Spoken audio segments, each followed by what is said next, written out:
சுவாரஸ்யமான பாட்காஸ்ட் அப்படின்னு சொல்லலாம். ஒவ்வொரு பயணங்களுமே ஒவ்வொரு விதமான அனுபவங்களை எங்களுக்கு தந்து கொண்டிருக்குது. அந்த வகையில நாங்க பார்க்க இருக்கிற இந்த பயணம் புதியதும் புத்தாக்க சிந்தனைகளையும் விஞ்ஞான ஆய்வுகளையும் ஒன்றாக இணைச்சு தரக்கூடிய ஒரு விஷயம்தான் புதிய பயணங்கள் அப்படின்ற ஒரு செயற்திட்டம்.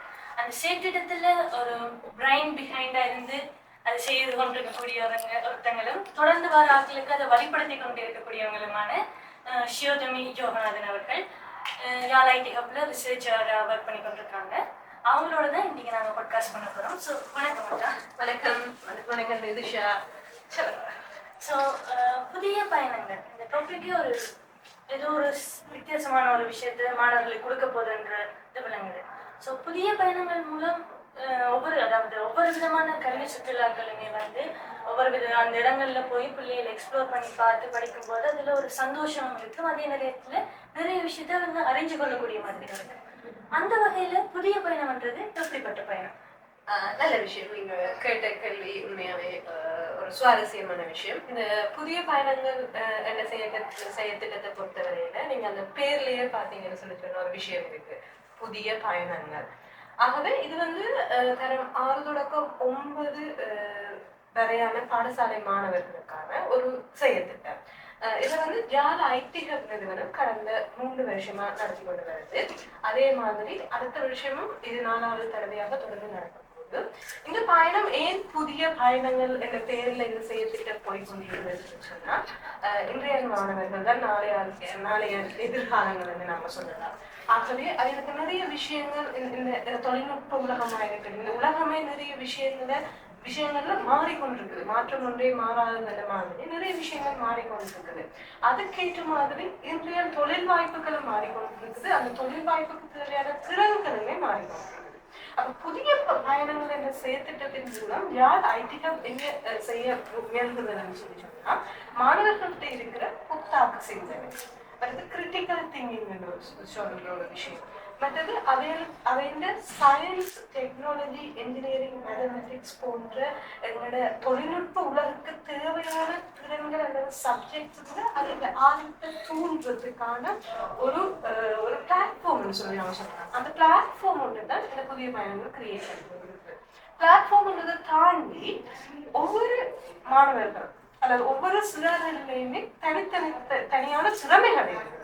அந்த திறமைகளை அவை இளைய வயசுலேயே இனங்கண்டு கொண்டுச்சுன்னு சொன்னா எதிர்காலத்துல அந்த திறமையில ஒரு திறமைசாலிகளாக உருவாகலாம். அதோட புத்தாக்க சிந்தனையும் சேரிக்கு நிறைய விடயங்களை நம்ம கொண்டு வரலாம். யாழ் ஐடி அப்படின்னு ஒரு மகுட வாசகம் என்றே சொல்லலாம். வட மாகாணத்தை அடுத்த ஒரு இனோவேஷன் ஹப்பா மாத்தணும். ஒரு புத்தாக்க சிந்தனையாளர்களை எங்களோட சமூகத்துல இருந்து உருவாக்கணும். அப்படி எங்களோட சமூகம் நாங்க கதைக்கு சமூகத்தின் ஆணி வேறுன்னு சொல்றது சிறார்கள். அதுக்கான ஒரு செயல்திட்டமாக தான் இந்த புதிய பயணங்கள், புதிய பாதைகளை மாணவர்களுக்கு உருவாகி கொண்டிருக்கு. எக்ஸ்ட்ரீம்ல இந்த புதிய பயணங்கள் இன்ட்ரடக்ஷன்லயே இதுக்குள்ள எப்படியாச்சும் போகலுமா என்ற ஒரு ஆர்வத்தை உருவாக்குற மாதிரி இருக்கு. நிச்சயமா தொடர்ந்து கேள்விகள் மூலமா அந்த பயணத்துக்கு போவோம். சிறார்கள் என்று சொல்றப்போ ஏன் ஸ்பெசிபிக்கா அந்த தரம் 6 தொடக்கம் 9 வரையான மாணவர்களுக்கு இந்த செயற்திட்டத்தை டிசைன் பண்ணியிருக்கேன்? நாம யாழ் ஐடி ஹப்ல 6 தொடக்கம் 9 வரையில சொல்லி பாத்தீங்கன்னு சொன்னால் அவையோட வயது பிரிவு பாத்தீங்கன்னு சொன்னா 11 வயசுல இருந்து 14 வயசுக்கு மட்டுமான மாணவர்கள். அப்ப இலங்கையின் எஜுகேஷன் சிஸ்டத்தை எடுத்து பாத்தீங்கன்னு சொன்னா ஒரு ஃப்ரீ எஜுகேஷன் சிஸ்டம். அதுல மாணவர்களுக்கு தடைக்கல்ல அல்லது ஹேர்டில்ஸா அல்லது ஸ்ட்ரெஸ் லெவலா இருக்கிற 3 விஷயம். ஒன்று ஸ்காலர்ஷிப், ரைட்? அடுத்தது O லெவல், அடுத்தது A லெவல். அப்ப அந்த 3 வயது பிரிவுல இருக்கிற மாணவர்கள் கொஞ்சம் ஸ்ட்ரெஸ்ஸா இருக்கணும். ஸ்காலர்ஷிப் பாஸ் பண்ணுவோம், நல்ல ஒரு பாடசாலைக்கு போவோம். ஓஎல்னு சொல்லிச்சோன்னா நாங்கள் ஓஎல் பாஸ் பண்ணி நல்ல ஒரு ஏஎல் ஸ்ட்ரீம் ஒன்றுக்கு போவோம். ஏஎல்னு சொல்லிச்சோன்னா அது ஒரு பெரிய ஹேர்டு. நாங்கள் ஒரு கவர்மெண்ட் யூனிவர்சிட்டிக்கு போகணும், அல்லது ஒரு யூனிவர்சிட்டி கிடைச்சி எங்களுடைய ஆம்பிஷனை நோக்கி நாங்கள் ஓடணும்னு சொல்லி. அப்ப அந்த அவ்வளவு ஸ்ட்ரெஸ்ஸுமே இல்லாம தங்களுக்கு பிடித்தமான விஷயங்களை அறிந்து ஆராய்ந்து செய்யக்கூடிய வயது பிரிவுல இருக்கிறாங்க. இந்த 11 வயதுல இருந்து 14 வயசுக்கு உட்பட்டாங்க. அவங்களுக்கு எந்த விதமான ஸ்காலர்ஷிப்போ ஓஎலோ ஏலோ இருக்காது. அதே நேரம் அவங்க அந்த டீனேஜ்னு சொல்ற பருவகால தொடக்கத்திலையும் இருக்கிறார்கள். அப்ப அவையில சரியான வகையில ஒரு விஷயம் இந்த திறமைகள் உங்கள்கிட்ட இருக்குது, அதை நீங்க ஆராய்ந்து புத்தாக்க சிந்தனையோட வெளிக்கொணரலாம்னு நாங்க அந்த வயசுலயே அவையில வழிபடுத்த தொடங்கினோம்னு சொல்லிட்டோம்னா அவையில ஒரு 20-25 வயசு வரைக்கும் தங்களோட திறமையில ஒரு எக்ஸ்பர்ட்டா மாறிடும். உதாரணத்துக்கு ஒரு ஆளுக்கு மேக்ஸ்ல நல்ல ஆர்வம் இருக்குன்னு சொல்லிட்டோம்னா, ப்ரோக்ராமிங்ல ஒரு ஆர்வம் இருக்குன்னு சொல்லிட்டோம்னா, அந்த ப்ரோக்ராமிங்ல இருக்க ஆர்வத்தை அந்த சிறுவனோ அல்லது அந்த சிறுமியோ 11 வயசுலயே கண்டுபிடிக்கணும்னு வச்சுக்கோங்க. 25 வயசு வரைக்கும் அவருக்கு 14 வருட அனுபவம் இருக்கு. அப்போ ஒரு துறையில எக்ஸ்பர்ட்டா வாரதுக்கு என்னன்னு சொல்றாங்க ரிசர்ச்சர்ஸ் சொல்லிடும் 10,000 ஹவர்ஸ் நாங்கள் அந்த துறையில ஒர்க் பண்ணுவோம். அது கிட்டத்தட்ட 10 வருடங்கள். 11 வயசுல தன்னை திறமையில ஒரு ஸ்கில் ஐடென்டிஃபை பண்ற ஒரு மாணவர் ஒரு மாணவியோ ஒரு எக்ஸ்பர்ட்டா வந்துட்டீங்கன்னா 25 வயதுல அப்ப சரியான ஒரு தொழிலையும் சரியான வகையில தங்களை முன்னோக்கி கொண்டு போறதுக்கு இது ஒரு அடிக்கல்லா அமைய போகுது. அதுக்குத்தான் இந்த 11 தொடங்க 14 வயசு இந்த பிரிவு வந்து நாங்கள் தேர்ந்தெடுத்திருக்கோம். ரொம்ப அருமையா இருக்கு. அதாவது அந்த 11 தொடக்கம் 14 வயசுன்றது எந்த அளவுக்கு முக்கியமா இருக்குது எங்களோட ஃபியூச்சர் லைஃப்ல நாங்க எக்ஸ்பர்ட்டா மாறுதுன்றத இதன் மூலமா அறிஞ்சு சொல்லக்கூடியது இருக்கு. அப்படி நீங்க சொல்லும் போது விளங்குது இதுக்கு பின்னாடி நிறைய எஃபோர்ட்ஸ் போட்டிருக்கீங்க. அப்படி எப்படி அதை டிசைன் பண்ணணும், இந்த ஏஜ் குரூப்புக்கு என்னென்ன மாதிரி அந்த ப்ரொஜெக்டை டிசைன் பண்ணணும்னு சொல்லி. அப்ப நீங்க சொன்ன மாதிரி 3 வருஷமா ஒரு சக்சஸ்ஃபுல் ஜேர்னியா போய் கொண்டிருக்கிற இந்த புதிய பயணங்கள்ன்றது வந்து தொடர்ந்து 4 வருஷமா இப்ப கூட ரிலீஸ் பண்ண போறீங்க. ஆனா இதனுடைய ஆரம்பம் என்ன விஷயம் உங்களை இன்ஸ்பயர் பண்ணிச்சு? அதாவது 4 வருஷத்துக்கு முதல் அந்த தொடக்கம் என்ற சிந்தனையை இது தந்துச்சு. நிறைய பேர் சொல்றீங்கன்னா every idea seems crazy first சொல்லி. அது மாதிரி 2020-21 என்ற காலப்பகுதி உங்களுக்கே தெரியும். அது சரியான உலகத்தையே ஆட்டி படிச்ச ஒரு காலப்பகுதியா இருக்குது. என்னதாலே தெரியும் கோவிடால. ரைட்? அத யார் நிறைய விடயங்கள், அதாவது யாழ்ப்பாணத்துல எங்களோட நோர்தர்ன் ப்ராவின்ஸ்ல, அதாவது எங்களோட வட மாகாணத்தை வந்து டெக்னாலஜி ஆண்டர்பிரினர்ஷிப் இனோவேஷனை வெளியில கொண்டு வரதுக்கு நிறைய செயற்திட்டங்களை முன்னெடுத்து வருது. அப்ப நான் முதலே சொன்ன மாதிரி தான் அந்த சிறார்கள் என்பது எங்களோட ஆணிவேர், எங்களோட சமூகத்தின் ஆணிவேர், எதிர்கால தூண்கள் என்ன சொல்லலாம். அப்ப பாடசாலை மாணவர்களுக்கு யாழ் ஐடி ஹப்பால முன்னெடுக்கப்படுற செயற்திட்டத்துல மிக முக்கியமானது வந்து வைகீசி ஜூனியர் என்ற புத்தாக்க போட்டி. யாழ் ஐடி ஹப் 2011ஆம் ஆண்டு ஆரம்பிக்கப்பட்ட ஒரு நிறுவனம். ஸோ 2011 இருந்து இந்த புத்தாக்க போட்டிகளும் நடந்து கொண்டிருக்கு.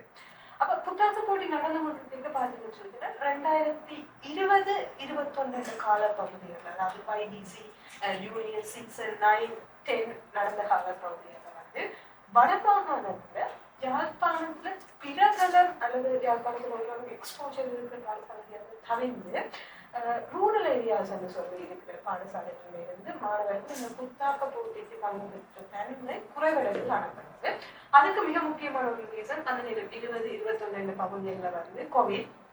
புத்தாக்க போட்டியை நேரடியாக நடத்த முடியாது, ஆன்லைன்ல தான் நடத்த வேண்டிய ஒரு கடப்பாடங்கள் இருந்தது. அப்போ ஆன்லைன்ல புத்தாக்க போட்டி நடக்க டெக்னிக்கல் ஃபெசிலிட்டிஸ் அல்லது டிவைஸ் ஃபெசிலிட்டிஸ் இல்லாத பிள்ளைகள் அதுல பங்கு பெற்ற இல்லாத ஒரு தடை ஒன்று ஏற்பட்டது. அப்ப சரி, அது புத்தக போட்டியில முதல் நிறைய பேர் பங்கு பெற்றுக் கொள்வது கிளிநொச்சி இருந்து இந்த 2020-21 காலப்பகுதிகளுக்கு கீழே குறைவுன்னு சொல்லாம ஒருவருமே பார்ட்டிசிபேட் பண்ணலையே கூட நம்ம சொல்லலாம். அப்ப இப்படி ஒரு சடனான ஒரு சலுகையான ஒரு குறைவு பிள்ளைகள பங்கு பெற்றுள்ள இருக்குன்னு பார்த்துக்க அதை கூட்டம் புத்தாக்க போட்டி நாங்கள் நடந்து நம்ம சமூகத்துக்காண்டி உங்களோட மாணவர்களுக்காண்டி நம்ம போட்டிகளை நடத்தி கொள்வாங்க. அப்ப அந்த பிள்ளைகளுக்கும் இந்த பிளாட்ஃபார்மை தெரியப்படுத்தணும், அந்த பிள்ளைகளையும் தங்களோட திறமைகளை இந்த புத்தாக்க போட்டிகளால கொண்டுறதுக்கு நாங்கள் வழிபடுத்தணும். அப்ப அந்த பிள்ளைகளை என்ன செய்யணும், இந்த புத்தாக்க போட்டியில பங்கு பெற்றதுக்கு நாங்கள் நிறைய விஷயத்தை தூண்டுவோம். இந்த ஒரு பிரெயின் ஸ்டார்மிங் எங்களோட டீம்ல நடந்தது. அப்ப பிரெயின் ஸ்டார்மிங் நடக்க ஓகே, இந்த புத்தாக்க போட்டியில நிறைய பிள்ளைகளை பங்கு பெற்றதுக்கு என்னென்ன விஷயங்களை செய்யலாம், இந்த பிரெயின் ஸ்டார்மிங் போட நிறைய ஐடியாஸ். அதுல வந்து ஒரு சின்ன ஐடியா தான் இந்த புதிய பயணங்கள் சேர்த்துட்டேன். அப்ப அது எப்படி ஒரு ஐடியாவை வந்து பாத்தீங்கன்னு சொல்லிட்டு ஓகே, அவங்ககிட்ட டிவைஸ் இல்லை, ஆன்லைன்ல இன்டர்நெட் ஃபெசிலிட்டிஸ் இல்லாத வழியா தான் இந்த புத்தாக்க போட்டியில ஆன்லைன்ல நடக்க அவங்களால பார்ட்டிசிபேட் பண்ணிடலாம் இருக்குது. அப்ப அந்த பிள்ளைகளுக்கு இதுல ஒரு ஆர்வத்தையும் கொண்டு உங்களுக்கு தெரியும் சின்ன பிள்ளைகளுக்கு சொல்லிட்டுன்னா கேம் தான் ஒரு ஆர்வம் இருக்கு. நார்மலாகவே வீடியோ கேம்ஸ் விளையாடுறதுல எங்களோட மாணவர்கள் சிறார்கள் நிறைய பேர் ஆர்வம் காட்டுங்க. அப்ப விளையாட்டு அதாவது வீடியோ கேமா இருக்கட்டும் சரி, வெளியில விளையாடுற கேமா இருக்கட்டும் சரி, கேம் என்ன ஒரு ஆர்வம் ஒரு விஷயம் வேற. அப்போ கேம் மாதிரி ஒரு விஷயத்தை அவைகிட்ட கொண்டு போய் நம்ம சேர்த்துக்கணும்னு சொல்லிச்சோம்னா ஆர்வமா விளையாட வரையில ரைட்.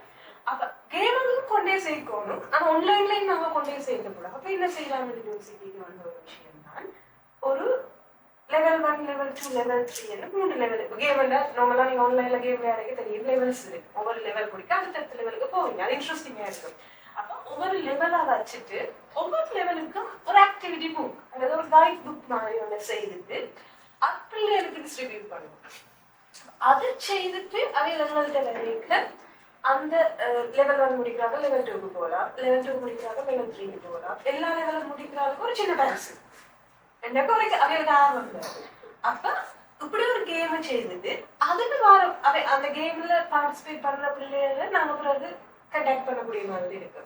அப்ப அதுல வர பிள்ளைகளை அப்புறம் என்ன செய்யலாம், வைடிசி ஜூனியர் புத்தாக்க போட்டியில பார்ட்டிசிபேட் பண்ண வைக்கலாம். அப்ப இது ஒரு பைப் லைன் ரெண்டு ஒரு விஷயத்துல தொடங்கப்பட்டதுதான் இந்த புதிய பயனாளர். ஆனா இன்றைக்கு உண்மையை சொல்ல போனா 4 வருஷத்துல மாணவர்கள் மத்தியில பிரபலமான செயற்திட்டம் யாரையும் புதிய பயணங்களை செய்யறா எனக்கு அளவுக்கு பிரபலமான ஒரு விஷயமா இந்த புதிய பயணங்கள் செயற்திட்டம் மாறி இருக்கு. 2021 நாங்களே வச்சிருக்க மாட்டோம் இது இவ்வளவு ஒரு பெரிய பயணத்தை நோக்கி பயணிக்கும் சொல்லி. ஆனா இன்னைக்கு உண்மையாவே நிறைய விஷயங்களை மாணவர்கள் மத்தியில பெரிய ஒரு தாக்கத்தையே இந்த புதிய பயணங்கள் ஏற்படுத்துகிறதுன்னு சொல்லி சொன்னா அது மிக சொல்லலாம். சிறு விஷயத்தான் நீ வளர்ந்து பெரிய ஆடம்பரமானதுன்னு சொல்றது. ஸோ நீங்கள் உருவாக்கின அந்த பிரைன் ஸ்டார்மிங் நடக்கிறப்ப உருவான அந்த சின்ன ஐடியா இன்னைக்கு எத்தனையோ பேர் மாணவர்களோட வாழ்க்கையில அவன் இந்த படிக்கிற விதத்துல கூட மாற்றங்களை உருவாக்கியிருக்கு உண்மைதான். ஸோ நீங்க இந்த புத்தக போட்டிக்காக மாணவர்களை தயார்படுத்துற இந்த ஒரு பைப்லைன் ப்ரொசஸரே இதை ஆரம்பிச்சீங்கன்னா ஓகே. அதில் கேமிங்கில் கொண்டு வரதுன்ற ஒரு ஐடியான்றது ரொம்பவே இன்ட்ரெஸ்டிங்காக இருக்குது. அது யாருக்கு சரி கேம்ன்றதே ஒரு இன்ட்ரெஸ்டிங்கான விஷயமா இருக்கு. ஸோ இந்த வயசு நேரத்தில் இப்போ நீங்கள் அந்த ப்ரொஜெக்டை 3 வருஷமாக ஹேண்டில் பண்ணி கொண்டிருக்கிறீங்க. இந்த கேமிஃபைடுக்காக அவர் போகிறது அதுன்ற என்கேஜ்மெண்ட் என்ன மாதிரி இருக்கு? ரைட். உண்மையாக அந்த கேமிஃபைடு என்கேஜ்மெண்ட் கேமிஃபிகேஷன்ன்றது உண்மையாகவே ரிசர்ச் பேஸ்டில் நிறைய இடங்களில் கேமிஃபிகேஷனை கொண்டு வரணும். ஒரு ஃபிசிக்கல் ஆக்டிவிட்டி ஃபிசியோதெரபி கொடுக்குறதுல இருக்கட்டும், ஸ்டடீஸில் இருக்கட்டும், அதை மாதிரி தான் இந்த கேமிஃபிகேஷனும் இதுக்குள்ள வருது. இப்போ நீங்கள் கேட்ட மாதிரி இப்போ கிட்டத்தட்ட இன்றைக்கு வர 3 வருஷமா 5000க்கும் அதிகமான மாணவர்கள் வடமாகாண ஒவ்வொரு பாடசாலைகள்ல இருந்து இந்த புதிய பயணத்துல பங்கேற்று கொண்டிருக்கிறார். அப்ப அவங்களுக்கு உண்மையாவே நாங்கள் சொல்ற ஒரு விஷயம் இதே அவையில் கம்பெடிஷனை பார்க்குறீங்க. இது ஒரு போட்டி அல்ல. புதிய பயணங்கள்ன்றது ஒரு செயற்திட்டம். அதை நீங்க லெவல் 1 முடிச்சு லெவல் 2 போறீங்கன்னு சொன்னது ஒரு பெரிய அச்சீவ்மெண்ட். அப்ப இதுல அப்படித்தான் அவையில் அதை பார்க்கணும். அது கேம் அண்டோன்னு அதாவது புத்தகங்களையும் நீங்க அந்த ஆக்டிவிட்டிஸை பார்த்தீங்கன்னா ஒவ்வொரு லெவல்லையும் கைட் புக் கொடுக்குறேன்னு சொல்லியிருந்தேன் தானே. ஒவ்வொரு ஆக்டிவிட்டிஸும் இன்ட்ரெஸ்டிங்கா இருக்கும். அவையிலே செய்து பார்க்கக்கூடிய மாதிரி கைட் புக்ஸ் கூடவே என்ன மாதிரி இருக்குன்னு சொன்னா கலர்ல இன்ட்ரெஸ்டிங்கா கலரா விஷுவலைஸ்டா இருக்கு. அப்ப இவன் வாசிக்க தெரியாத பிள்ளை கூட அந்த கைட் புக்கை பார்த்தாங்க. அதுல இருக்கிற விஷுவல்ஸ் இந்த கைடை வச்சுக்கொண்டு அந்த ஆக்டிவிட்டியை செய்யக்கூடிய மாதிரி தான் வடிவமைக்கப்பட்டிருக்கு. அதனால அவங்க லெவல் 1 முடிச்சா லெவல் 1 முடிச்சு லெவல் 2 லெவல் 3 முடிக்கணும் சர்டிபிகேட் அதை வச்சு இந்த பட்ஜெட்ஸ் ஸ்டிக்கர்ஸ் மாதிரியும் கொடுக்குறோம். லெவல் 1 முடிச்சுன்னா லெவல் 2க்கு போகும், அந்த சர்டிபிகேட் எடுக்கணும், அந்த ஸ்டிக்கர் எடுக்கணும், இந்த பட்ஜ் எடுக்கணும். ஆரத்திலேயே லெவல் 2 லெவல் 3 போய்க்கணும். லெவல் 3 முடிக்கிற முதல் 100 பேருக்கு மிக பெருமதி வாய்ந்த பரிசு பொதிகள் கொடுக்கணும். அப்ப எல்லாருடைய மைண்டுமே கேம் போட்டி இருந்தாலே அந்த பரிசு பொதியை நான் வேண்டணும் என்ற விஷயத்துல கொண்டு போயிருக்க. உண்மையாவே அந்த கேமிஃபிகேஷன் நிறைய பிள்ளைகள் ஆர்வமா இந்த செயற்திட்டத்துக்குள்ள போய் கொண்டிருக்கிறதுக்கு போறதுக்கு வழிவகுத்து இருக்கிறதுன்னு சொல்லலாம். ரொம்பவே இன்ட்ரெஸ்டிங்காக இருக்குது. ஸோ இந்த ஆக்டிவிட்டீஸில் ஏதாச்சும் ஒரு சாம்பிள் ஆக்டிவிட்டி இந்த புக்கில் இப்படி ஒரு கன்செப்ட் இருக்குது, அந்த ஏதாச்சும் ஒரு சாம்பிள் ஆக்டிவிட்டி சொல்லுங்க, எனக்கு ஆசையாக இருக்குது. Right, okay. அப்போ சாம்பிள்னு சொல்லி சொன்னால் நாங்கள் எப்படி இந்த ஒவ்வொரு புதிய பயணங்கள் இப்போ 3 வருஷம் முடிஞ்சது, 4வது வருஷம் தொடங்க போகுது. அப்போ ஒவ்வொரு வருஷமும் ஒவ்வொரு லெவலையும் நாங்கள் எப்படி டிசைன் பண்ணுறோம்னு சொல்லி நாங்கள் சொன்னோம்னு சொல்லி சொன்னால் அது உங்களுக்கு கூடுதலான ஒரு அறிவை தருவேன்னு நான் நினைக்கிறேன். இப்போ ஒவ்வொரு லெவலையும் நாங்கள் எப்படி டிசைன் பண்ணுறோம்னு சொல்லி சொன்னால் ஒவ்வொரு லெவல்லையும் ஒவ்வொரு கன்செப்டை பிள்ளைகளுக்கு வந்து அறிமுகப்படுத்தி கொண்டிருக்கிறோம். கன்செப்ட்னு சொல்லி சொன்னா எப்படியான கன்செப்ட் நாங்கள் அதில் அறிமுகப்படுத்துறோம்னு சொல்லிட்டோம்னா ஸ்டீம் நாங்கள் ஒரு விஷயம் சொல்றோம். ஸ்டீம் எஜுகேஷன் ஒரு விஷயம் சொல்றோம். ஸ்டீம் எஜுகேஷன்ல வர ஒவ்வொரு கன்செப்ட் வருது 21ஆம் நூற்றாண்டுக்கு தேவையான திறன்களை வளர்க்கக்கூடிய கன்செப்டை ஒவ்வொரு லெவல்லையும் இன்ட்ரடியூஸ் பண்ணி கொடுக்குறாங்க. இப்போ உதாரணத்துக்கு 2022ஆம் ஆண்டு தான் ஃபர்ஸ்ட் டைம் புதிய பயணங்கள் செயல் திட்டம் பாடசாலை மாணவர்களுக்கு ஆரம்பிக்கப்பட்டது. 2022ஆம் ஆண்டு புதிய பயணங்கள் திட்டத்தை எடுத்து பார்த்தீங்கன்னு சொல்லிட்டுனா லெவல் 1ல பேசிக்கா ஒரு 10 ஆக்டிவிட்டிஸ் இருக்கு. ரைட், அந்த 10 ஆக்டிவிட்டிஸுமே ஒன்று சயின்ஸ் தொடர்பானதா இருக்கும், ஒன்று பௌதிகவியல் தொடர்பானதா இருக்கும், ஒன்று ரசாயனவியல் தொடர்பானதா இருக்கும், ஒன்று உயிரியல் தொடர்பானதா இருக்கும், ஒன்று கணிதம் தொடர்பான ஆக்டிவிட்டியா இருக்கும். 2வது லெவல பார்த்தீங்கன்னு சொல்லி சொன்னா பசுமை திட்டம் என்ற விஷயம் வந்து அவைகளுக்கு அறிமுகப்படுத்தப்படுது. பசுமை திட்டம்னு சொல்லி சொன்னா கிரீன் கன்செப்ட்னு சொல்லி இப்ப என்னென்ன மாதிரியான வாயுக்கள் எங்களுக்கு பாதகமான விளைவுகளை தருது, பச்சை வீட்டு வாயுக்கள் வந்தா என்ன, அதே நேரம் ரினியூவபிள் எனர்ஜி சோர்சஸ் என்ன, காற்றுல இருந்து எப்படி ஒரு பவரை எடுக்கலாம், அல்லது எங்களுடைய கடல் அலைகள்ல இருந்து எப்படி ஒரு பவரை எடுக்கிற என்ற விஷயங்களை வந்து 2வது லெவல்ல நம்ம அறிமுகப்படுத்தி கொண்டு வரோம். இது வேற 2வது லெவல்ல வந்து இப்படி சூழல் சம்பந்தப்பட்ட கன்செப்டை நம்ம இன்ட்ரடியூஸ் பண்ணி கொண்டு வரோம். 3வது லெவல் கொஞ்சம் ஹார்டா இருக்கு, அதே நேரம் மிகவும் சுவாரஸ்யமான ஒரு விஷயமாகவும் லெவலாகவும் 3வது லெவல் இருக்கு. 3வது லெவல்ல இந்த 3 வருஷமாகவும் தொடர்ந்து தொழில்நுட்பம் சம்பந்தமான விடயங்கள் வந்து அறிமுகப்படுத்தப்பட்டு கொண்டு வருது. இப்போ 2021, 22, 23, 24 பார்த்தீங்க. லெவல் 2ல வந்து 22ஆம் ஆண்டு பசுமை திட்டம் அல்லது பசுமை கிரீன் கன்செப்ட் ஒரு விஷயத்தை யூஸ் பண்ணியிருக்காங்க. 23ஆம் ஆண்டு கம்ப்யூட்டர் சம்பந்தப்பட்டது, கம்ப்யூட்டர்ஸ் அப்படி ஒரு விஷயத்தை செயற்படுத்துது, கம்ப்யூட்டேஷனல் திங்கிங் ஒரு விஷயம் இருக்கு, அந்த விஷயம் வந்து கம்ப்யூட்டர் அல்கோரிதம்ஸ் ஒரு விஷயம் இருக்கு. கம்ப்யூட்டர் அல்கோரிதம்ஸ் என்ற விஷயங்களை பிள்ளைகளுக்கு இன்ட்ரடியூஸ் பண்ணியிருக்காங்க. லெவல் 3ல 2022ஆம் ஆண்டு ஆர்டினோ ப்ரோக்ராமிங், ஆப்ரேஷனல் டெக்னாலஜி என்ற விஷயம், ரோபோட்ஸ், நீங்களே ஒரு ரோபோட்டை எப்படி உருவாக்குறதுக்கு எந்த விஷயத்துல இருந்து நீங்க ஆரம்பிப்போங்க அந்த விஷயத்தை வந்து அவங்களுக்கு இன்ட்ரடியூஸ் பண்ணியிருக்கேன். 2023ல ப்ரோக்ராமிங், இப்போ உங்களுக்கு தெரியும் சாஃப்ட்வேர் வளர்ந்து கொண்டு போகுது, நிறைய சாஃப்ட்வேர் வேற வேற ப்ரோக்ராமிங்ல எக்ஸ்பர்ட்ஸ் ஆக்களும் நிறைய பேர் வளர்ந்து கொண்டு வருகிறாங்க. ப்ரோக்ராமிங்னு ஒரு ஆரம்பம் லெவல் 3ல வந்து 2023ஆம் ஆண்டு அறிமுகப்படுத்தப்பட்டது. 2024ஆம் ஆண்டு உங்களுக்கு தெரியும் ChatGPT கேள்விப்பட்டிருப்பீங்க, ஆர்டிஃபிஷியல் இன்டெலிஜென்ஸ் இனி வர ஒரு தசாப்தத்தையே ஆட்டி படைக்க போகுதுன்னு சொல்லலாம். அந்த ஆர்டிஃபிஷியல் இன்டெலிஜென்ஸ் என்ற ஒரு விஷயத்தை பற்றி அந்த மாணவர்களுக்கு வந்து லெவல் 3ல வந்து நாங்கள் இன்ட்ரடியூஸ் பண்ணி இருக்கேன். இப்படிதான் போகுது. ஒவ்வொரு கன்செப்ட் சொன்னோம் தானே, அந்த கன்செப்டுக்கு ஏற்ற மாதிரி ஆக்டிவிட்டிஸ் இருக்கு, ஒவ்வொரு செயற்திட்டம் இருக்கு. அப்ப அந்த செயற்பாடுகளை செய்து கொண்டு போனதுக்கு பிறகு அதுக்கு பின்னால என்னென்ன விஷயத்தை அவதானிக்கணும் என்ற விஷயங்கள், அதுக்கான சிறிய சிறிய கேள்விகள், என்னென்ன விஷயத்தை அவதானிக்க நோட் பண்ணணும் என்ற விஷயங்கள் இருக்கு. அதுக்கு அடுத்ததான் தியரி கொடுக்குறாரு. உதாரணத்துக்கு சொல்ல போனா 2021ஆம் ஆண்டு புத்தகம் என்ற கையில நான் எடுத்திருக்கிறேன். இதுல பாத்தீங்கன்னு சொல்லி சொன்னா இது லெவல் 1. லெவல் 1ல முதலாவதா இருக்கிற ஆக்டிவிட்டியை பாத்தீங்கன்னு சொல்லி சொன்னா ஒரு பைதகரஸ் கப் என்ற ஒரு விஷயம், வழிந்தோடும் கிண்ணம் என்ற ஒரு விஷயம், இதை பைதகரஸ் கப் என்று சொல்லலாம். ரைட், அப்ப இந்த கிண்ணத்தை அவையும் முதல் செய்து பார்ப்பினா, அப்ப இந்த கிண்ணத்துல இருக்கிற சுவாரஸ்யமான விஷயம் என்னன்னு சொல்லி சொன்னா இந்த கிண்ணத்துக்கு நடுவில் ஒரு குழாய் மாதிரி ஒரு விஷயம் போகும். அப்ப அந்த குழாய் மாதிரி விஷயம் போக நீங்க நார்மலா நாங்க யோசிக்கலாம், கிண்ணத்துக்கு நடுவில் ஒரு குழாய் என்ன செய்யும், தண்ணியை விட கீழே ஊத்துமே யோசிக்கும். ஆனால் இந்த கிண்ணத்துக்குள்ள நீங்க தண்ணி விடைக்க இந்த குழாய் வளைச்சிருக்குன்னு தானே, இந்த குழாயின் வளைவுக்கு மேல தண்ணி வரும் மட்டும் தண்ணி ஊதுபடாது. அந்த அந்த வளைவுக்கு மேல தண்ணி வந்ததுன்னு சொல்லிட்டுன்னா தண்ணி ஊத்தி ஃபுல் தண்ணியும் அந்த குழாய்க்குள்ள வெளியேறின பிறகு தண்ணி ஃபுல்லா ஊத்தி போட்டுதான் அது நிற்கும். இது ஒரு வித்தியாசமா இருக்கு. அவைகளுக்குமே ஆச்சரியமா இருக்கும். ஒரு குழாய் இருக்கு, இதுக்கு தண்ணி ஊதுப்படுது. அந்த ஒரு வளைவு இருக்கு, அந்த வளைவை தாண்டி தண்ணியான ஊதுப்படுது. அப்போ ஆச்சரியமா பாப்பீங்க. அதுக்கு பிறகு பின்னுக்கு அவைகளுக்கு நீங்க என்னென்ன விஷயம் அவதானிக்கிறீங்க, அந்த விஷயங்களை நீங்க நோட் பண்ணுங்க. அந்த விஷயங்கள் வந்து செயற்பாட்டு அட்டை இல்ல செயற்பாட்டு பத்திரமா அவைகளை நோட் பண்ண வைப்போம். அதுக்கு பிறகு அதுக்கு பின்னால இது சயின்ஸ் இருக்கு என்றதை பின்னுக்கு மேலதிக அறிவுக்கு அல்லது ஒரு விஷயமா கொடுத்துருப்போம். அப்ப இதுல உண்மையாவே ப்ரெஷர் என்ற ஒரு விஷயம், அந்த என்னென்ன சயின்ஸ் இதுக்கு பின்னாலும் உண்மையா ப்ரெஷர், புவி ஈர்ப்பு என்ற விஷயங்கள் அடங்கி இருக்குது ஃபைனல் டெலிஸ்கோப்புக்கு. அப்ப அதுக்கு பிறகு அதே அந்த சயின்ஸை படிக்கணும். இது சொல்லணும்னாலும் ப்ரொஜெக்ட் பேஸ்ட் லேர்னிங்னு சொல்லி ஒரு ப்ரொஜெக்ட் செய்து காப்பினா அதுல என்னென்ன விஷயம் இருக்கிற ஆராய்வினம் ஆராய்க்கு அவனோட புத்தாக்க சிந்தனை கிரிட்டிக்கல் திங்கிங் பவர் அதிகரிக்குது. அதுக்கு பிறகு அதுக்கு பின்னால இருக்கிற சயின்ஸை படிக்கணும். ஒவ்வொரு லெவலிலையுமே இதே ப்ராசஸ் தான் நடக்கும். ப்ரோக்ராமிங் வரையில நீங்க யோசிக்க கூடாது.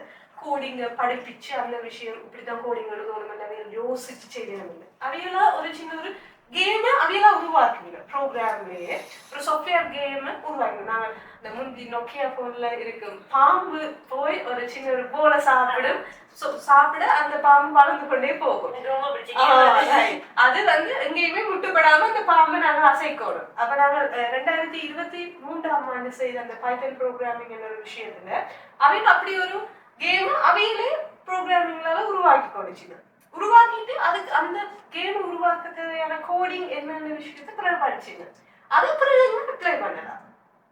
எந்த விஷயத்தையும் அவையல் படிக்கணும். அது அவைகளுக்கும் சுவாரஸ்யமா இருக்கு. நாங்கள் நார்மலா அந்த ஸ்கூல்ஸ்ல படிக்கிறது வந்து சப்ஜெக்ட் பேஸ்ட் லேர்னிங்னு சொல்லுவோம். ஒரு விஷயத்த படிக்கிறோம், சில வேலை அப்ளை பண்ணி கூட பார்க்க மாட்டோம், எக்ஸாம் மட்டும் எழுதிட்டு தருவோம். அப்புறம் சில வேலை கேட்டா நாங்கள் எக்ஸாம் மறந்துட்டேன்னு சொல்லி சொல்லுவோம். அதே மாதிரி தான் மேத்ஸ் படிக்கிறோம். மேத்ஸ் படிச்சு கொண்டு போயிட்டு என்ன மேத்ஸ் படிக்கிறேன், என்ன பிரயோகம், மேத்ஸ்ல நிறைய பிரயோகம் இருக்கு. ஆனா சில பேர் நானே சின்ன சின்ன பிள்ளைகள் சொல்வதை கேள்விப்படுறேன். நான் படிச்ச மேத்ஸ் நான் அப்ளை பண்ணே இல்லை, சும்மா எக்ஸாமுக்கு தான் படிக்கிறேன்னு ஒரு மைண்ட் செட் இல்லாம இல்லை. அப்படியான பாடங்கள் பிரயோகங்களுக்காக, அதாவது அப்ளிகேஷன்ஸுக்காக தான் நாங்கள் படிக்கிறோம். சயின்ஸா இருக்கட்டும், தொழில்நுட்பமா இருக்கட்டும், என்ஜினியரிங்கா இருக்கட்டும், கணிதமா இருக்கட்டும், மேத்தமெட்டிக்ஸா இருக்கட்டும், அதுகளெல்லாம் படிக்கிற தியரிகளை வச்சுக்கொண்டு பிரயோகிக்கிறோம். எங்களை சுத்தி இருக்கிற எல்லா விஷயமுமே விஞ்ஞானத்தை சார்ந்துதான் இருக்கிற இந்த விஷயத்தை அவங்களுக்கு விளங்கப்படுத்தக்கூடிய மாதிரியான ஆக்டிவிட்டிஸ் இன்ட்ரெஸ்டிங்கான வகையில இங்க வந்து ஒவ்வொரு லெவல்ல வந்து வடிவமைக்கப்பட்டிருக்குது. வாசிக்க தெரியாத ஒரு பிள்ளை கூட இந்த ஆக்டிவிட்டியை பார்த்து செய்யக்கூடிய வகையிலையும் வடிவமைக்கப்பட்டிருக்கு. அதான் இதுல ஒரு முக்கிய ஒரு ஹைலைட் என்று சொல்லலாம். அந்த புத்தகத்தை பார்க்கும்போது சரி அவ்வளவு ஆசையா இருந்தது. அந்த டிராவலிங் இருந்ததுன்னு சொன்னா நான் திருப்பி கிரேட் 6க்கு போய் இதோட செய்து பார்க்கலாம். அந்த மேஜிக் தானே இல்லை, அதில் இருக்கக்கூடிய அந்த சயின்ஸ் நடக்கிற சொன்ன விஞ்ஞானத்தினுடைய விந்தைகளை விளங்கி கொண்டு அதை செய்து பார்த்தே இப்படி நடக்குதுன்னு ஒரு கேள்வியை எங்கள்கிட்ட உருவாக்குறாங்க. அந்த காலத்துல இருக்கிற ஒரு பெரிய பிரச்சனையை கேள்வி கேட்கறது இல்லை. ஏன் நடக்குது, எதுக்கு நடக்குதுன்ற கேள்வியை இது கேட்க வைக்கும். கேட்டதுக்கு அப்புறமா இப்படி ஒரு கன்செப்ட் இருக்கிறது விஷயத்த பிள்ளைகளுக்கு போய் சேரக்கூடிய கேள்வி கேட்கறதோட மட்டும் இல்லாமல் சில பிள்ளைகளுக்கு ஒரு சின்ன ஒரு மைண்ட் செட் வந்துடும். விஞ்ஞானம் பாடம் கஷ்டமானது, அல்லது கூட பேருக்கு கணித பாடம் கஷ்டமான விஷயம். ஆனா கணித விஞ்ஞான பாடம் பிரயோகங்கள் கூட அப்ப இப்படி ஈஸியான வகையில அவைகளுக்கு விளங்கத்தக்க வகையில தங்களோட வீட்டுல இருக்கிற பொருட்களை வச்சு ஒரு ஆக்டிவிட்டியை செய்து பார்த்து அதுக்கு பின்னால இருக்கிற தியரி அதை படிக்க ஓகே விஞ்ஞான பாடமும் கணித பாடமும் ஈஸியான பாடங்கள் தான் என்னோட மைண்ட் செட் நிறைய ஈவன் அதனால அவங்க எக்ஸாம்ஸ்ல கூட நல்ல மார்க்ஸ் எடுக்கக்கூடிய மாதிரியான ஒரு வாய்ப்புகளும் இருக்கு. விஞ்ஞானம்ன்றது சரி, எங்களுடைய சுற்றி இருக்கக்கூடிய ஒவ்வொரு விஷயங்கள்லையுமே விஞ்ஞானம் இருக்குது. நடைமுறைகள் இருக்கக்கூடிய விஷயம் அப்படிங்கிற புக்கை நீங்கள் டிசைன் பண்ணி ஒவ்வொரு லெவலுக்குமே ஒவ்வொரு கோல்ஸை செட் பண்ணியிருக்கிறீங்க. என்னென்ன டாஸ்க்கை கம்ப்ளீட் பண்ணிடலாம். லெவல் 1 லெவல் 2ல வந்து என்வயர்மெண்டல் ரிலேட்டடான விஷயங்கள். ஆனால் பிள்ளைகளுக்கு தங்களை சுற்றி நடக்கிற விஷயங்களை பற்றி சாதாரண விஷயத்தையும் வரைஞ்சு கொள்ளக்கூடியதாக இருக்கும். தொழில்நுட்ப உலகத்தில் மாற்றம் அடையக்கூடிய விஷயத்தையுமே ரொம்ப ஃபாஸ்ட்டாக சரியான விதத்தில், அதாவது அதை பற்றின தெளிவான விளக்கத்தை பெறதுக்கு இந்த புதிய பயணங்கள் உண்மையாக ஒரு வாய்ப்பு கொடுத்துருக்குன்னு சொல்லலாம். இதில் கதைக்கும் போது நாங்கள் பாவிச்ச டேர்ம்ஸை பார்த்தீங்கன்னு சொன்னால் ஸ்டெம் எஜுகேஷன் சொல்லி ஆனா இப்போ இன்னொரு விஷயம் ஒன்று இருக்குது, ஸ்டீம் எஜுகேஷன். நீங்கள் கதைக்கும் போது அது நீங்கள் சொல்லியிருந்தீங்க. ஸ்டெம் எஜுகேஷனை பொறுத்த வரைக்கும் நீங்கள் சொன்ன விஷயம் தான், science, S, T for technology and E for engineering, M mathematics. இந்த ஸ்டீம் எஜுகேஷன் வர்றப்போ அதில் இருக்கக்கூடிய என்ன மீன் பண்ணுது, அதனுடைய ரோல்ஸ் என்ன? நாங்கள் இதுல உங்களுக்கு நீங்க சொன்ன மாதிரி தான் இதுல 2 வேர்ட்ஸ் பாவிச்சிருக்கோம், அல்லது ஒரு வேர்ட் பாவிச்சிருக்கோம், ஸ்டெம் எஜுகேஷன் அல்லது ஸ்டீம் எஜுகேஷன் சொல்லி. நிறைய பேருக்கு அந்த குழப்பம் இருக்கலாம், அல்லது சில பேருக்கு தெரியாம கூட இருக்கலாம் இந்த ஸ்டெம் எஜுகேஷன் என்ன, ஸ்டீம் எஜுகேஷன் சொல்லி சொன்னா என்னன்னு சொல்லி. அப்ப இது ஒன்றும் பெரிய ஒரு ராக்கெட் சயின்ஸ் இல்லைன்னு நீங்க சொல்லலாம். ஸ்டெம்மும் ஸ்டீமும் ஒன்றுதான். ஸ்டெம்மை நாங்கள் ப்ரொனவுன்ஸ் பண்ணுவோம் STEM சொல்லி, ஸ்டீம்னு சொல்லிருக்கு STEAM சொல்லி சொல்றோம். இது என்னத்தை குறிக்குதுன்னு சொன்னா நம்ம பார்த்தோம்னா S என்பது சயின்ஸை குறிக்குது, T என்பது டெக்னாலஜி தொழில்நுட்பம், E என்பது என்ஜினியரிங் பொறியியல் சொல்லி சொல்லலாம், A என்பது என்ன குறிக்கும், என்னத்தை குறிக்குதுன்னா ஆர்ட்ஸ் கலை, ரைட். பிறகு M என்பது மேத்தமெட்டிக்ஸ் கணிதம் நாங்கள் சொல்லக்கூடிய மாதிரி இருக்கும். ஸ்டெப் தான் முதல்ல சொல்லி கொண்டு இருந்தவ, இப்ப ஸ்டீம் ஆகுது என்னன்னு சொல்லி சொன்னா எந்த ஒரு தொழிலா இருக்கட்டும் சரி, வளர்ந்து வர உலகில் கிரியேட்டிவிட்டி புதுமையாக படைப்பாற்றல் என்பது சரியா தேவையான ஒரு விஷயம்.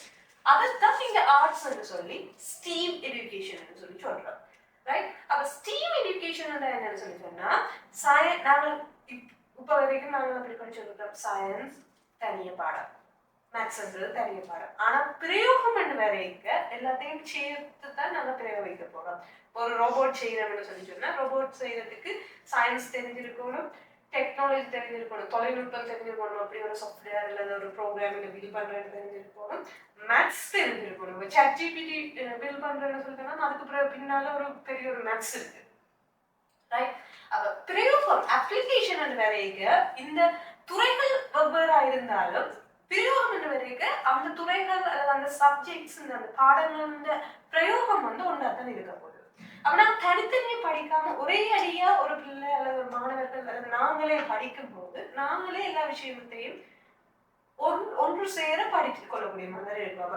ஸ்டீம் எஜுகேஷன் எல்லா விஷயத்தையும் ஒரே இடத்துல நாங்கள் செய்து பார்த்து, ஹேண்ட்ஸ் ஆன் லேர்னிங் சொல்லுவோம், செய்து பார்த்து அதுக்கு பின்னால இருக்கிற தியரியை படிச்சு அதுல இருந்து எங்களோட புத்தாக்கத்தன்மை இனோவேஷனையும் நாங்கள் கிரியேட்டிவிட்டி என்ற விஷயத்தையும் நாங்கள் கூட்டி ப்ராப்ளத்தை சால்வ் பண்ண போறோம். இப்போ ப்ராப்ளம்ன்றது எங்களை சுத்தி இருக்கிற ஏதாவது ஒரு பிரச்சனையை தீர்க்க போறோம். எங்களை சுத்தி இருக்கிற ஏதாவது ஒரு பிரச்சனை இருக்குன்னா அதுக்கான ஒரு டிவைசஸ் நாங்களே கண்டுபிடிக்கக்கூடிய மாதிரியான இருப்பாங்க.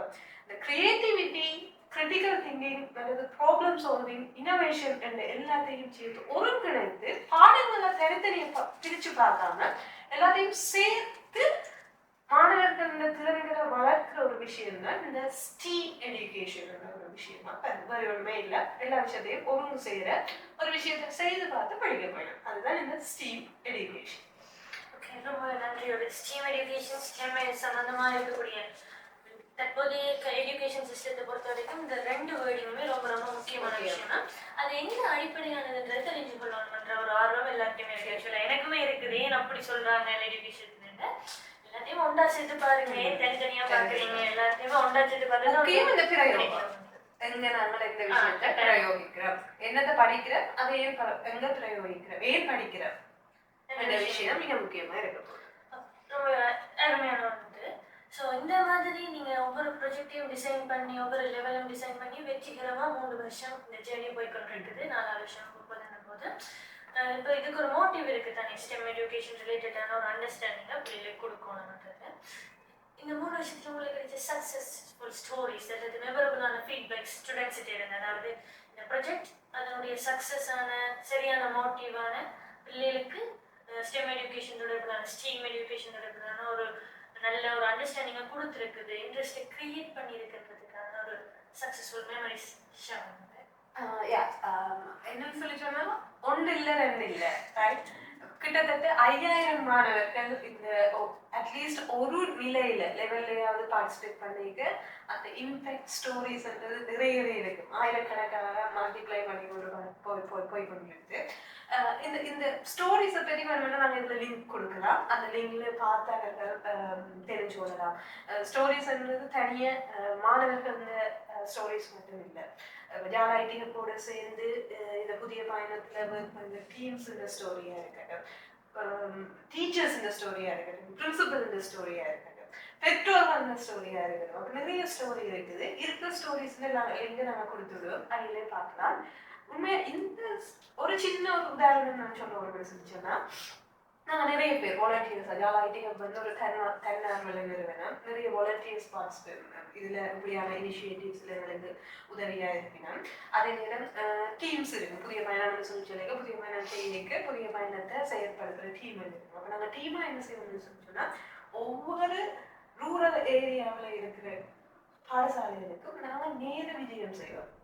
விஜயம் செய்து அந்த மாணவர்கள் சந்திச்சு நிலை ஒண்ணுன்னு சொல்லிட்டோன்னா புதிய பயணம் என்ன, இது ஒரு கேம், இந்த விஷயத்தை நீங்க செய்த என்னென்ன பரிசுகள் இருக்கு, பரிசுகளை தாண்டி ஒரு திறமையை நீங்க எப்படி வெளியில கொண்டுடலாம் ஒரு விஷயத்தை நாங்க கொண்டு வைக்க நிறைய இடங்களுக்கு வடமாகாணம் சுத்தி மூளை முடுக்கெல்லாம் போனோம்னு சொல்லக்கூடிய மாதிரி இருக்கும்.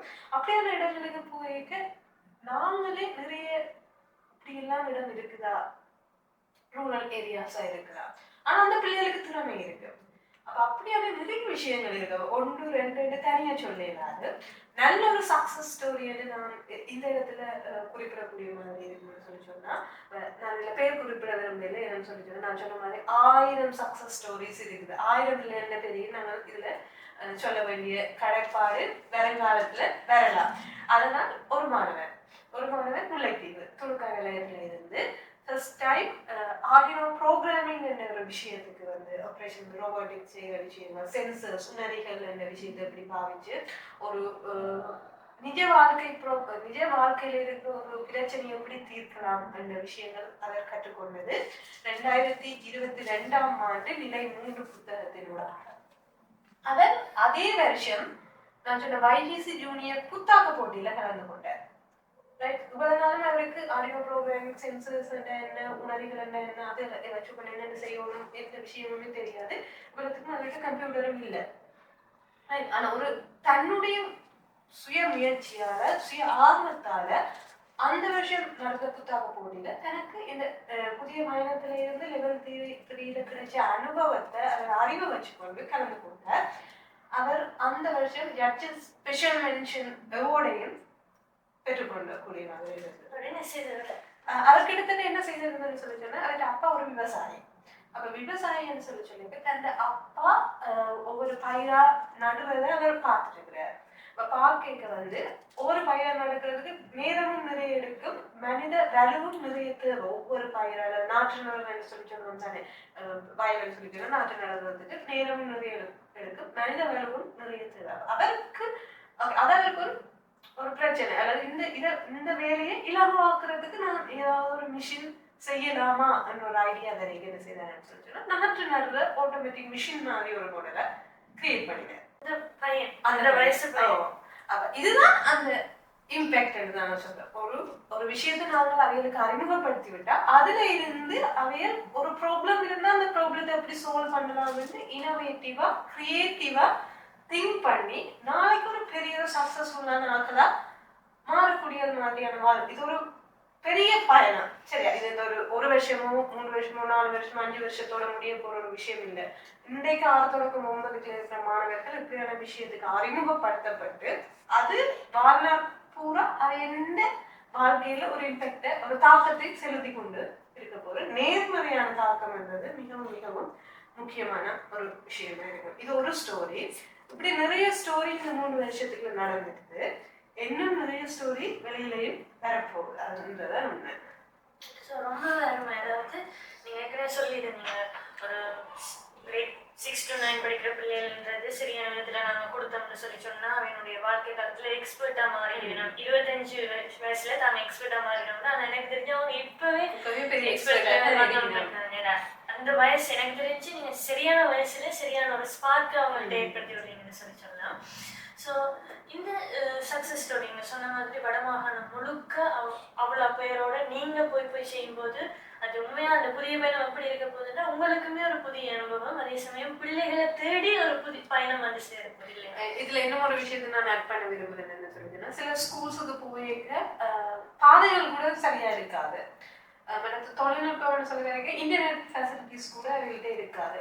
அப்போ நான் சொன்ன மாதிரி 3வது லெவலில் வந்து அவங்களுக்கு சில விஷயங்கள் கம்ப்யூட்டரில் செய்ய வேண்டியதாக இருக்கும்.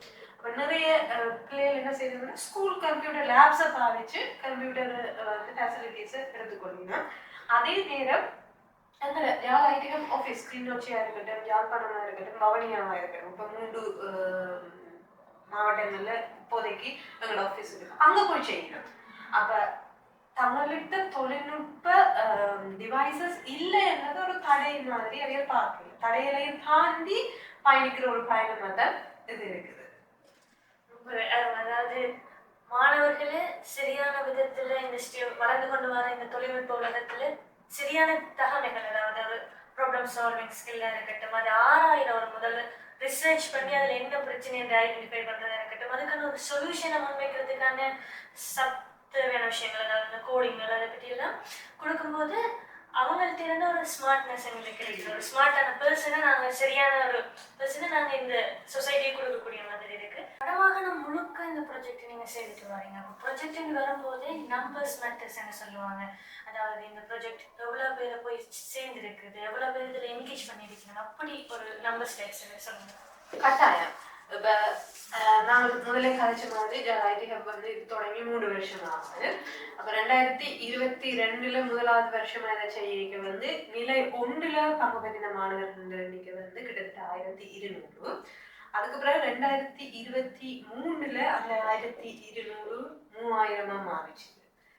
டபுள் மடங்கு ஒரு வருஷத்துல.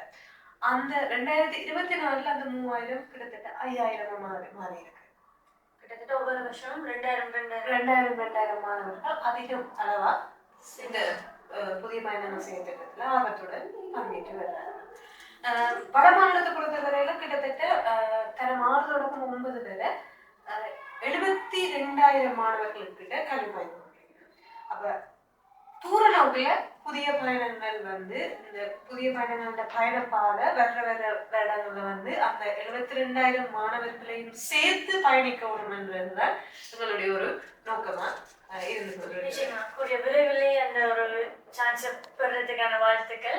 என்ன சொல்லி சொன்னா பிள்ளைகளை பொறுத்த வரைக்கும் ஒரு விஷயம் அவங்களுக்கு அறிமுகப்படுத்துறது தான் கஷ்டமே ஒழிய அதுக்கப்புறம் அவங்கள்ட்ட விட்டா போதும், அவங்க தொடர்ந்து அதை கண்டினியூ பண்ணி கொண்டு போவாங்க. நிறைய பேருக்கு அந்த விஷயங்களை பற்றி தெரியப்படுத்தி கொண்டு போவாங்க. நிச்சயமாக அதான் ஒரு விஷயம் சொல்லிடுறோம். நாங்கள் அவங்களுக்கு எல்லாத்தையுமே புகட்ட வேண்டிய அவசியம் இல்லை. அவர்களுக்கு சரியான வழியை காட்டிவிட்டா அவங்களால அவர்களே தங்களோட திறமைகளை வழிகொண்டு கொண்டு போயிடும். அந்த வழிகாட்டுற வேலையைத்தான் இன்னைக்கு புதிய பயணம் செய்து கொண்டிருக்கு. வடமாகாணம் ஒரு மாகாணம், அதுல இருக்கக்கூடிய 5 டிஸ்ட்ரிக்ட்ஸ், அதுல இருக்கக்கூடிய நீங்க சொன்ன மாதிரி 72,000 பிள்ளைகள் இருக்காங்க. அதுல கிட்டத்தட்ட 5000 பேர் வரைக்கும் இந்த ப்ரொஜெக்ட் சென்றடைஞ்சிருக்கின்ற போது இந்த ப்ரொஜெக்டை நீங்கள் ஸ்டார்ட் பண்ண முதல் அந்த பிள்ளைகளோட எப்படி இருந்தது, அதுக்கப்புறம் இந்த ப்ரொஜெக்ட்ல தொடர்ந்து பயணிக்கக்கூடிய பிள்ளைகளுக்கு, அதாவது இப்போ ஒரு பிள்ளை கிரேட் 6 ஸ்டார்ட் பண்ணவா இருந்தால் கிட்டத்தட்ட தொடர்ந்து இந்த கிரேட் 9 போகும் வரைக்குமே கண்டினியூஸாக செய்கிற ஒரு வாய்ப்பு இருக்குதாங்க.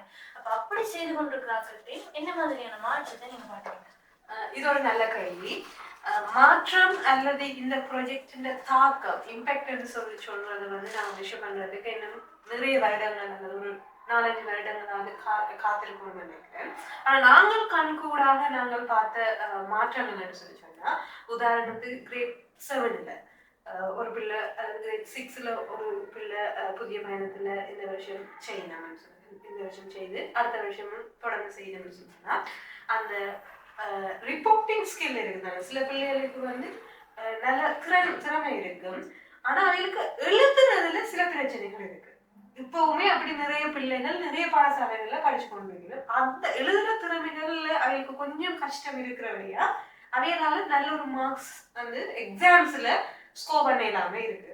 நாங்க பார்த்த ஒரு நல்ல விஷயம், இந்த 2 வருஷம் அல்லது 3 வருஷம் தொடர்ச்சியாக கூடிய தடவை செய்த ஒரு மாணவர்கள் பார்த்தா 3 வருஷம் கூடிய தடவை செய்திருக்கணும்.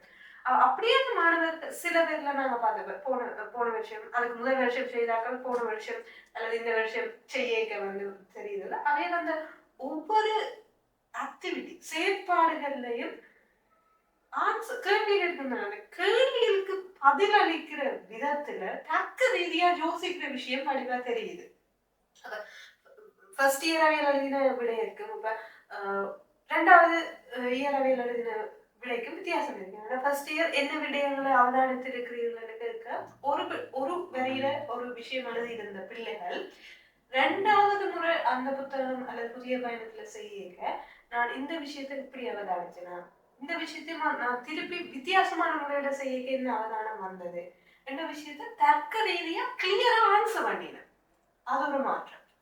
அது நம்ம கண்கூடாகவே தெரிஞ்ச ஒரு மாற்றம். அவையோட யோசிக்கிற சிந்தனை. ஒரு பிள்ளை வந்து ஃபர்ஸ்ட் இயர் புதிய பயணம் செய்த பிள்ளை கதைக்கிறதுக்கும் அதே பிள்ளை 2வது வருஷம் அல்லது 3வது வருஷம் புதிய பயணம் செய்துட்டு ஒரு விஷயத்தை அல்லது ஒரு விளக்கத்தை ஒரு கன்செப்டை விளங்கப்படுத்துறதுலையும் இருக்கிற விடயங்கள் வந்து வெகுவாக மாறி இருக்காங்க. இந்த கம்யூனிகேஷன் ஸ்கில்லும் டெவலப் ஆகியிருக்கு. என்னென்ன விஷயங்களை எந்தெந்த வகையில எப்படி சரியா சொல்லணும் என்ற கம்யூனிகேஷன் ஸ்கில்லும் டெவலப் ஆகியிருக்குது. 3வது விஷயம் வந்து அவங்க ஒரு விஷயத்தை செய்ய கிரியேட்டிவிட்டி. முதல் செய்யணும் என்று செய்ததுக்கும் உதாரணத்துக்கு முதல் பைலகரஸ் கப்னு சொல்லி சொன்னா நான் இதை செய்து முடிக்கணும் என்று ஒரு ஐஸ்கிரீம் கப் எடுத்து ஒரு ஸ்ட்ரோவை வச்சு செய்த பிள்ளை 2024ஆம் ஆண்டு மனித மூளை என்ற ஒரு ஆக்டிவிட்டி இருந்தது. மனித மூளையை வடிவமைக்கணும். அப்ப அந்த மனித மூளையை அழகா களிமண்ணால செய்து வடிவா ஒவ்வொரு பாட்டு இருந்தாலே மனித மூளையில அதுக்கு வெவ்வேறு கலர் கொடுத்து அந்த கிரியேட்டிவிட்டியும் அவங்க கிரியேட்டிவிட்டியை உண்டு அவைகளுக்குள்ளேயே உருவாக்குறதையும் நாங்கள் அவதானிக்க முடியதா இருக்கு. இது நாங்கள் இந்த 3 வருஷத்துக்கு நாங்கள் கண்ட மாற்றம். நாங்கள் எதிர்பார்க்கிற மாற்றம் இந்த பிள்ளைகள் வருங்காலத்துல சில பிள்ளைகளுக்கு அந்த நாங்கள் சொன்ன மாதிரி சயின்ஸ் மேத்ஸ் என்ற பாடங்கள்ல பயம் இருந்தாலும் அந்த பயத்தை நீக்கி A-லெவல்ல சயின்ஸ் மேத்ஸ் பாடத்தை எடுத்து சயின்ஸ் ஸ்ட்ரீமுக்கு போறதுக்கான ஒரு திறவுகோல அல்லது பாதையை இந்த புதிய பயணங்கள் ஏற்படுத்துவோம்.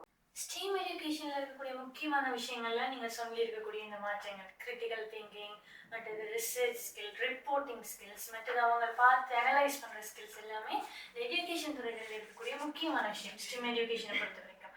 ஸோ அந்த ரீதியில என்னை பொறுத்த வரைக்கும் புதிய பயணங்கள் ஸ்டெம் எஜுகேஷன் சார்ந்த அண்டர்ஸ்டாண்டிங் சரியான விதத்துல மாணவர்களுக்கு மத்தியில ரொம்பவே சுவாரஸ்யமான முறையில கொடுத்துட்டு இருக்கலாம் அப்படின்னு சொல்லலாம். ஸோ இந்த மாணவர்களின் இந்த முன்னேற்றத்துக்கு இன்னொரு முக்கியமான ஆட்களும் இருக்கணும் பேரண்ட்ஸ். அவையனுடைய சப்போர்ட்ஸும் தேவை. என்ன செய்வீங்க, இப்படி ஒரு விஷயம் இருக்குதுன்னு சொல்லி ஒரு டவுட் அவங்கள்ட்ட இருக்கும். அவங்க நினைச்சாங்கல இருந்து இன்னும் நிறைய பேர்கிட்ட இந்த ப்ராஜெக்ட் போய் சேர வாய்ப்பு இருக்கு. ஸோ அந்த பேரண்ட்ஸ் சப்போர்ட் இது வரைக்கும் உங்களுக்கு எப்படி இருந்திருக்கு? பேரண்ட்ஸ் என்ன மாதிரி இந்த ப்ராஜெக்டை அணுகினோம்? நிச்சயமாக பிள்ளைகள் என்ன எடுக்க பேரண்ட்ஸ் தாண்டி நிறைய பிள்ளைகளுக்கு தாங்களாக ஆர்வம் இந்த புதிய பயணம் செய்யறதுக்கு நான் ஒரு விஷயத்தை செய்யணும் வந்து நிறைய மாணவர்கள் தாங்களா ஆர்வத்தோட செய்ததை நாங்கள் வடிவா பார்க்கக்கூடிய மாதிரி இருக்குது. அந்த மாணவர்களுக்கு கட்டாயம் அதிபர் ஆசிரியர்கள் பெற்றோர்கள் சப்போர்ட் கட்டாயம் இருக்கும். அதே நேரத்துல சில இடங்கள்ல சில பேரண்ட்ஸுக்கு யோசிக்கலாம். சில பேரண்ட்ஸ் யோசிக்கலாம் என்ன சொல்லிச்சுன்னா இப்படியான விடயங்களை தந்த பிள்ளை செய்ய வந்து பிள்ளை படிப்புல பின்தங்க போகிறதுக்கான வாய்ப்புகள் இருக்கும். அதனால இப்படியான விஷயங்கள் செய்யக்கூடாது என்று சின்ன ஒரு கருத்து இருக்கலாம். ஆனால் அந்த கருத்தை மாற்றி அமைக்கணும். நாங்கள் என்ன சொல்லி சொன்னா இப்படியான செயற்திட்டம் வந்து பிள்ளைகளுக்கு கல்வி சார்ந்த ஒரு செயற்திட்டம். அவை திறமைகளை வெளிக்கொணர்ந்து புத்தாக்கம் புது முயற்சி என்ற விஷயங்கள் அது கல்வி சம்பந்தப்பட்ட விஷயத்தையே ஒரு வித்தியாசமான ஒரு ஹேண்ட்ஸ் ஆன் லேர்னிங்லால அதை லேர்ன் பண்ண போயிடும். ஆகவே பெற்றோர்கள் உண்மையாவே பயப்பட வேண்டிய அவசியம் இல்லை. அதில் ஒரு விஷயத்தை கற்றுக்கொண்டுதான் போயிடும். சில இடங்கள்ல எங்களுக்கே ஒரு கேள்வி இருக்கு. தொழில்நுட்பம் வளர்ந்து வர இடங்கள்ல தொழில்நுட்பத்தால பாதகமான விளைவுகள் தான் நிறைய இருக்குன்னு சொல்லி. ஆனால் இப்படியான செயற்திட்டங்கள்ல மாணவர்கள் தங்களை ஈடுபடுத்துவதன் மூலமா அல்லது பெற்றோர்கள் மாணவர்களை இப்படியான செயற்திட்டத்துல ஈடுபடுத்த வைப்பதன் மூலமோ தொழில்நுட்பத்தின் சரியான பாசிட்டிவ் சைட்டை மாணவர்கள் பார்க்க முடியும். அப்ப பாசிட்டிவ் சைட்டை மாணவர்கள் பார்க்க என்ன செய்யணும்னு சொல்லி சொன்னா பாசிட்டிவா எப்படி அந்த தொழில்நுட்பம் நேர்மறையா அந்த தொழில்நுட்பத்தை எப்படி பாவிக்கலாம் என்ற ஒரு ஐடியா அவங்களுக்கு வந்துச்சுன்னு சொல்லி சொன்னா தொழில்நுட்பத்தை நேர்மறையா தங்களுக்கு தேவையான இடங்கள்ல அவையல் பாவிக்கணும். பாதகமான விளைவுகள் தருத இடங்களை தவிர்க்கக்கூடியதான விஷயங்களும் இருக்கு. அதாவது அப்ப அவைகளுக்கு இப்படி ஒரு விஷயம் இருக்குன்னு சொல்லி டிஸ்ட்ராக்ட் பண்ணாம இதுக்குள்ள கன்சன்ட்ரேட்டா இப்படி ஒரு விஷயம் இருக்குது தொழில்நுட்பத்தை பாரு. இப்போ ப்ரோக்ராமிங் நான் ப்ரோக்ராமிங் செய்யணும், ப்ரோக்ராமிங்குள்ள பிள்ளைகள் வரைக்க தொழில்நுட்பத்துல தேவையில்லாத விஷயங்களை தேடி போமாங்க. தொழில்நுட்பத்திலேயே தங்களை கன்சன்ட்ரேட் பண்ணி இந்த விஷயங்கள் நம்ம செய்யணும்னு சொல்லி கரெக்டாக வச்சிருக்கு. அதனால தொழில்நுட்பத்துல இருக்கிற டிஸ்ட்ராக்ஷன்ல இருந்து மாணவர்களை சரி பிள்ளைகளை சரி பெற்றோர்கள் வந்து சரியான பாதையில கொண்டு செல்வதற்கு இப்படியான செயற்திட்டங்கள் முகமா உதவி செய்து கொண்டிருக்கிறது. பேரண்ட்ஸ் என்ன செய்யணும்னு சொல்லிங்கன்னா பிள்ளைகளை ஊக்குவிக்கும். இப்படியான செயற்திட்டத்துல பங்கு பெற்றதுக்கு ஊக்குவிப்பதன் ஊடாக 21ஆம் நூற்றாண்டுக்கு தேவையான திறன்களை தங்கள் பிள்ளைகள்ல வளர்த்து கொள்ளக்கூடிய மாதிரி இருக்கும். ரெண்டாவது அவைகளுக்குள்ள ஒழிச்சிருக்கிற திறமைகளையும் வெளியில கொண்டுறதுக்கு ஒரு பாதை அமைக்கக்கூடிய மாதிரியும் இருக்கும். அவை இதை பார்த்து கொண்டிருக்கிற பேரண்ட்ஸ் இருந்தீங்கன்னு சொல்லி சொன்னா கட்டாயம் உங்களோட பிள்ளைகளை வந்து இந்த புதிய பயணங்கள் செய்யற திட்டத்துல வந்து பங்கேற்று நல்ல ஒரு பாதையில போகிறதுக்கு பழகிட்டு கொள்வது நல்ல விஷயம். இப்போதைய காலத்துல கல்வி முறையை பாத்தீங்கன்னு சொல்லி சொன்னா ஒரு பாடசாலைகள் கால அட்டவணைகள் எல்லாமே குழம்பி போயிருக்குது. எப்ப லீவு விடுது, எப்ப அடுத்த எந்த பிள்ளை அடுத்த கிரேடுக்கு போகணும்னு சொல்லி நிறைய கன்ஃபியூஷன்ல தான் பேரண்ட்ஸ் இருக்கணும். அப்படி இருக்கிற போது இந்த தொழில்நுட்பம் ஒரு பக்கம் வளர்ந்து கொண்டு வருது. திடீர்னு ஜூம் கிளாஸஸ் என்னை பற்றின ஒரு நாலேஜ் தேவைப்படுது. எப்படி தங்களுக்கு இந்த தொழில்நுட்ப உத்திகளை சரியான விதத்துல மாணவர்களுக்கு தங்களுடைய பிள்ளைகளுக்கு புகுத்துறதுக்கு ஒரு நல்ல வழியா இருக்குது இந்த மாதிரியான ஸ்டெம் ரிலேட்டடான ப்ராஜெக்ட்ஸ். ஸோ நீங்க இதை தேடி போக வேண்டிய அவசியம் இல்லை. இந்த புதிய பயணங்கள் உங்களை தேடி வரும். ஸோ அந்த ப்ராஜெக்ட்ல பிள்ளைகளை இன்வால்வ் பண்றதை அதிகரித்து கொள்ளுங்கன்றதை நாங்களுமே வேண்டி நிற்கிறோம். அடுத்தது சொன்ன மாதிரி கிட்டத்தட்ட இந்த புதிய பயணங்கள் 3 வருஷ ஜேர்னி சக்சஸ்ஃபுல்லா போயிட்டீங்க. ஸோ அடுத்த ரிலீஸ் இருக்குது புதிய பயணங்கள் சீசன் 4. என்ன மாதிரியான புது விஷயத்தை நாங்கள் எக்ஸ்பெக்ட் பண்ணுவோம்? நல்ல கேள்வி. நாங்களுமே அது ஆர்வமா எதிர்பார்த்து கொண்டிருக்கிறோம்.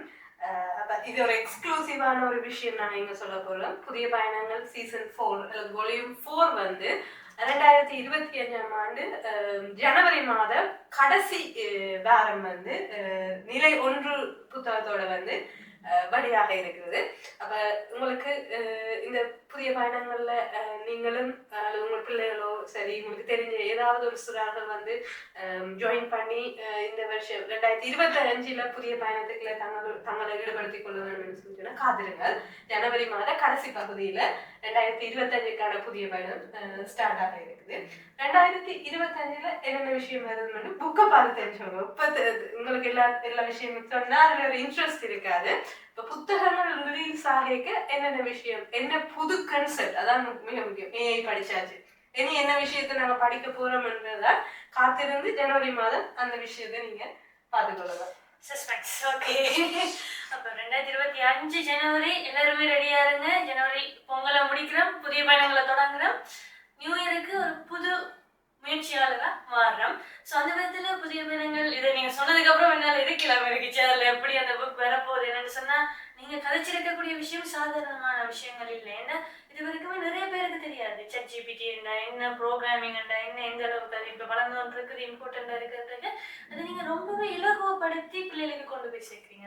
அதை விட நிறைய பேருக்கு ஒரு ஃபீலிங் இருக்கு, வேற இதுக்கு முதல் வருஷங்களை நாங்கள் மிஸ் பண்ணிட்டோமே என்று சொல்லி அவங்க கூட ஒரே பண்ண தேவையில்லை. பழைய புக்குகள், அதாவது இதுக்கு முதல் நடந்த 3 வருஷ புக்குகளை கூட உங்களுடைய வெப்சைட்ல பார்க்கக்கூடிய மாதிரி இருக்கும். அதை நீங்க செய்து பார்த்து கொள்ளக்கூடிய மாதிரியும் இருக்கும் உங்களுடைய சொந்த முயற்சியின் கீழ். தொடர்ந்து வரக்கூடிய இந்த புதிய பயணங்கள் பற்றின அப்டேட்ஸாக இருக்கட்டும், அல்லது யார் ஐடி ஹப்பால் என்னென்ன விஷயங்கள் நாங்கள் செய்து கொண்டிருக்கிறோம், யாருக்கு அதெல்லாம் யூஸ் பண்ணக்கூடிய மாதிரி இருக்கு, எப்படி எங்களோட வாலண்டியராக இணைஞ்சு கொள்றது, இந்த மாதிரியான எக்கச்சக்கமான கேள்விகளுக்கு பதிலாக இந்த கண்டெக்ட் நம்பர்ஸ் இருக்கும். நீங்கள் அதில் தொடர்பு கொண்டு உங்களுடைய சந்தேகங்களை தீர்த்து கொள்ளக்கூடிய மாதிரி இருக்கும். அதை விட முக்கியம் இந்த பாட்காஸ்டினுடைய கமெண்ட்ஸ். ஸோ புதிய பயணங்கள்ல ஏற்கனவே நீங்கள் செய்த ஆட்களாக இருப்பீங்க, இல்லாட்டி நீங்கள் புதுசாக செய்ய வாரவங்களாக இருப்பீங்க. என்ன மாதிரியான மாற்றங்களை நீங்கள் எதிர்பார்க்குறீங்க, என்ன மாதிரியான மாற்றங்களை நீங்கள் எதிர்பார்க்குறீங்க? அக்கா சொன்ன மாதிரி இனிமேல் கண்டென்ட்ஸ் எல்லாம் சஸ்பென்ஸில் தான் இருக்குது. ஸோ அதுக்குரிய ஏதாச்சும் உங்கள்கிட்ட ஐடியாஸ் இருக்குதா, இல்லாட்டி கடந்த வருடங்களில் கவனிக்க வேண்டிய விஷயங்கள் என்னென்ன, எப்படி இதை இன்னும் டெவலப் பண்ணலாம் என்ற மூல ஐடியாஸையும் மறக்காம கமெண்ட்ல சொல்லுங்க. தொடர்ந்தும் எங்களுடைய சமூகத்தை வளப்படுத்துகிற ப்ராஜெக்ட்ஸில் இணைஞ்சிருக்கோம்.